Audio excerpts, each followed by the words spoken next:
As the choir has sung, it is about mercy that we meet and speak today. An old friend of mine who's dead now, Dr. Dotson Nelson, used to preach, when I get to the judgment seat, I don't want justice. I want mercy. That's the message of the sacred table before us today, which says on the front of it, I raised the tablecloth before the service just to make sure again that it said, do this in remembrance of me. Jesus said, as often as you eat this bread and drink this cup, you proclaim the Lord's death until he comes. As often as, we used to do this 4 times a year, and it was Bob Hampton who made a motion in deacons meeting. I don't know if you remember, Bob, some years back that we do it 6 times a year. And so we do that now every 2 months. Our disciples of Christ's brethren up the hill from us do it every Sunday.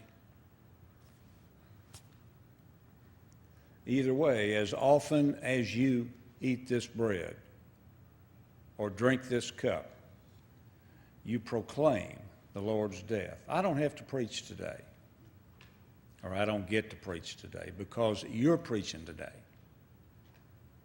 You proclaim, you preach today the Lord's death until he comes. So we bear witness as often as we do this that we're doing this for a period of time until he comes. We're not only looking back at the cross and trying to understand it, and I'm still trying to understand it, aren't you? We're also looking forward because we think that the rest of the story is yet to come. We're waiting together on his return. Preaching a death is a strange concept when you really think about it. Preaching a death. That's what Jesus said we're doing. Death on a cross. What do you think about that? There have been a lot of thoughts through the ages. The first thought on that was the thought of Judaism. We read in the book of Deuteronomy, chapter 21 and verse 23, cursed is the man that hangs from a tree. And of course Moses meant from a rope. String them up. A form of capital punishment, a form of meting out justice, a form of punishment, terminal punishment, capital punishment. And that verse can be applied to the Roman manner of execution, nailed to a cross, even though those words were written before the Roman Empire had risen and was carrying out capital punishment. But cursed was that man as well. Judaism said for that to be associated with a king or a Messiah is an abomination. Messiahs aren't cursed. Messiahs ride in on great steed with an army and conquer their victim and set up military rule. They have servants, they have power, they have money, kings. You know, remember David? That's the model of Messiah that Judaism held up and looked forward to.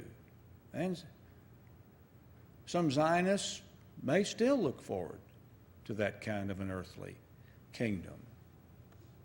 We like that. We like a winner, don't we? Especially when it comes to basketball and football, maybe someday. But that's what Messiah, Savior, King is about. It's a success story, not a story of someone being crucified. He can't be king. Jesus, therefore, said while he was being arrested and tried, "My kingdom is not of this world. I'm not this world's kind of king. If I were, my servants would have swords. And, of course, one of them did, didn't he? At least one. But Jesus said, put it away, Peter. That's not the kind of kingdom that we're bringing in. That's what Judaism thought about the cross.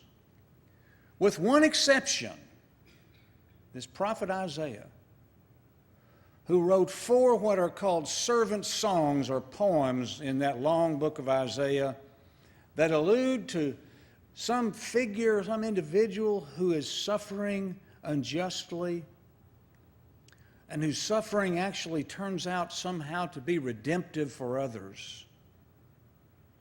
It is said some sufferers are sinners, some sufferers are saints, and some sufferers are saviors. We can think of such historical examples of people whose suffering was redemptive for others. He was despised and rejected of men, not held up as a Messiah. He was acquainted with sorrows and grief. It wasn't all about happy times. But with his stripes we are healed.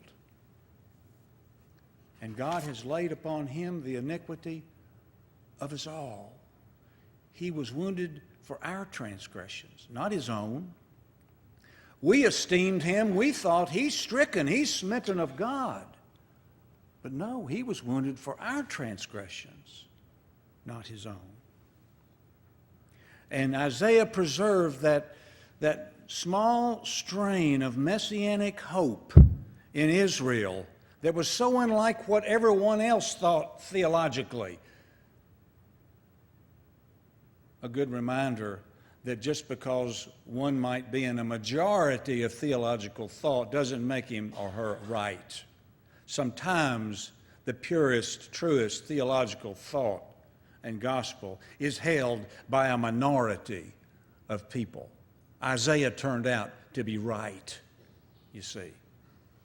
He was that kind of a Messiah, even though the rest of Israel poo-pooed that kind of Messiah. And the cross to Israel was what Paul wrote, a stumbling block, and to the Greeks, absolute folly, foolishness. And yet today, we preach it.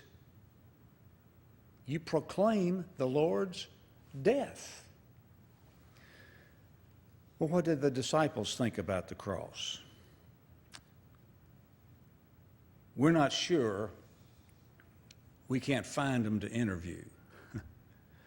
They have stage left and stage right and wherever they could stage to get away. All forsook him and fled, Matthew tells us. All they had said, James and John, for example, and their mother, Lord, when you come into your kingdom, can we sit at your right and at your left?